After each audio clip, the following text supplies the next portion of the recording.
പ്രത്യേകം ഒരു വിരലിറക്കിയാൽ അതിനപ്പുറത്തേക്കും ഇപ്പുറത്തേക്കും ഒരു വാക്ക് പറയാൻ ഒരാളുമില്ല. ഉമറാക്കളുമില്ല, ഉലമാക്കളുമില്ല, ജനങ്ങളുമില്ല. അത്രയേറെ കണ്ണൂർ ജില്ലയിൽ അകത്തും പുറത്തും എല്ലാ വിഭാഗക്കാർക്കിടയിലും സംശുദ്ധ ജീവിതം നയിച്ച, എപ്പോഴും സന്തോഷത്തോടുകൂടി ആളുകളോട് സംസാരിച്ചിരുന്ന, എല്ലാ വിഷയത്തിലും ഇടപെടുന്ന വലിയൊരു ആലിം അല്ലാഹുവിന്റെ ദർജ ഉയർത്തുമാറാണ്.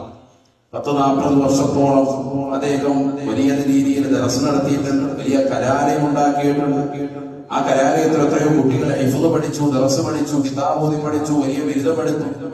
വലിയൊരു സൂഫി പരമ്പരയിൽ ജീവിച്ച വ്യക്തിത്വം. കരുനാഗപ്പള്ളിയിൽ അടക്കം ചെയ്തിരിക്കുന്ന ബഹുമാനപ്പെട്ടതാകുന്ന ശൈഖ് ഹസൻ ബിൻ അലി റളിയല്ലാഹു അൻഹുവിന്റെ ഉസ്താദ്, ബഹുമാനപ്പെട്ടതാകുന്ന അബ്ദുൽ ഖാദിർ സാനി, കണ്ണൂരടക്കം ചെയ്യപ്പെട്ടിരിക്കുന്ന, പുറത്തിൽ മക്കാമിലടക്കം ചെയ്യപ്പെട്ടിരിക്കുന്ന മഹാനുഭാവന്റെ പരമ്പരയിൽ എന്ന് പറഞ്ഞാൽ അവരുടേതാകുന്ന ഇജാസത്തുകളൊക്കെ വാങ്ങിക്കൂട്ടുകയും അതനുസരിച്ചുകൊണ്ട് ജീവിതക്രമങ്ങളെ ചിട്ടപ്പെടുത്തുകയും ചെയ്തിരുന്ന അവസാനത്തെ കണ്ണിയായിരുന്നു മുഹമ്മദ് ഉസ്താദ്. അല്ലാഹു അടുത്ത ദർജ ഉയർത്തുമാറാകട്ടെ. വളരെ നല്ല മനുഷ്യനാണ്. അദ്ദേഹത്തിന്റെ ഇളയ മകൾ ഫാത്തിമ എന്ന് പറയുന്ന ഇളയ മകൾ ഗർഭം ധരിച്ചിരിക്കുന്ന വേളയിൽ തന്നെ മരണപ്പെടുമെന്ന് ഡോക്ടർമാർ എഴുതി. ഉള്ളിൽ വെച്ചുകൊണ്ട് തന്നെ മരിക്കും. അപ്പൊ മനസ്സുകൊണ്ട് നിയത്തി അല്ലാഹു ഈ കുട്ടി രക്ഷപ്പെട്ടാൽ ഈ കുട്ടിയെ ഞാനൊരു ഹാഫിളത്താക്കാം നിയത്ത് ചെയ്തു. അൽഹംദുലില്ലാഹ് ആരോഗ്യപരമായ പ്രശ്നങ്ങളൊന്നുമില്ലാതെ കുട്ടി ജനിച്ചു. ആ കുട്ടിയെ ഹാഫിളത്താക്കി.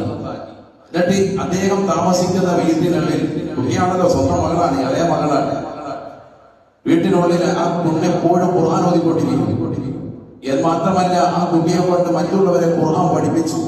10ഓളം കുട്ടികൾക്ക്, പെൺകുട്ടികൾക്ക് തന്നെ ഖുർആനിന്റെ അധ്യാപനം കൊടുത്തു, ഖുർആനുമായിട്ടുള്ള ബന്ധം കൊടുത്തു. അത് നമ്മുടെ പുതിയ തലമുറ ലഹരിയിലും മറ്റുമൊക്കെയായി നിലകൊള്ളുമ്പോൾ, പ്രത്യേകിച്ച് പെൺകുട്ടികൾക്ക് വേണ്ടി കലാലയങ്ങൾക്ക് വേണ്ടി ഓടി നടക്കുന്ന വേളയിൽ അദ്ദേഹം സ്വന്തം മക്കൾ മാത്രമല്ല, അയൽവാസികളുടെ, ബന്ധുക്കളുടെ, അതുപോലെ തന്നെ ആരൊക്കെ പഠിക്കാൻ ആവശ്യമാവുന്നോ അവരെയൊക്കെ വിളിച്ചിട്ട് പെൺകുട്ടികൾക്ക് ഖുർആനിന്റെ കലാലയം തീർക്കും സ്വന്തം വീടിന്റെ അകത്തോളം. ആ കുട്ടികളൊക്കെ ഇരുന്ന് ഖുർആൻ പഠിക്കുന്ന അദ്ദേഹം ജീവിതത്തിൽ എല്ലാ രാത്രിയിലും വന്ന് കിടന്നുറങ്ങി ഖുർആൻ ഓതി ദിക്റ് ചൊല്ലി നിസ്കാരം കൊണ്ട് ധന്യമാക്കിയ, സുന്നത്ത് നമസ്കാരങ്ങൾ കൊണ്ടൊക്കെ ധന്യമാക്കിയ അദ്ദേഹത്തിന്റെ കിടപ്പറ തന്നെ, സ്വന്തം വീട് തന്നെ അവസാനം അദ്ദേഹത്തിന്റെ മണിയറയാക്കാൻ വേണ്ടി നിയന്ത്രിച്ചു. മണിയറ ഏതായിരുന്നു അദ്ദേഹത്തിന്റെ മണിയറയായിരുന്നത്, അത് തന്നെ മണ്ണറയാണ്.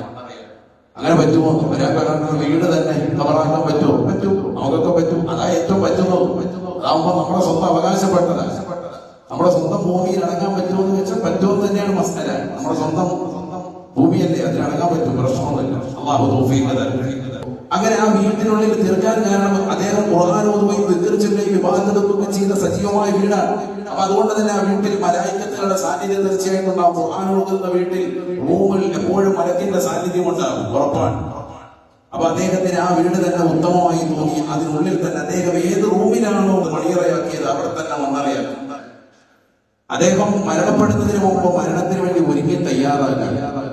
തലയെക്കെട്ട് സ്വന്തം കൈകൊണ്ട് തന്നെ അദ്ദേഹം റെഡിയാക്കി വെച്ചു. എപ്പോഴും തലയെക്കെട്ട് കെട്ടി നല്ല വൃത്തിക്ക് നടക്കുന്ന വ്യക്തിയാണ് അദ്ദേഹം. അതുകൊണ്ട് തലയിൽ നല്ലൊരു കെട്ട് വെക്കാൻ വേണ്ടി ഒരു തലയെക്കെട്ട് റെഡിയാക്കി വെച്ചു. എപ്പോഴും ഇബാദത്ത് എടുക്കാൻ വേണ്ടി നിസ്കരിച്ചുകൊണ്ട് രാത്രി 2 നിസ്കരിച്ചിരുന്നതായ ഒരു കമീസ് അതിനുവേണ്ടി പ്രത്യേകം മാറ്റി വെച്ചു. ആലോചിച്ചു, നമ്മളാരെങ്കിലും ഇങ്ങനെ ഒരുങ്ങി തയ്യാറായിട്ടുണ്ടോ?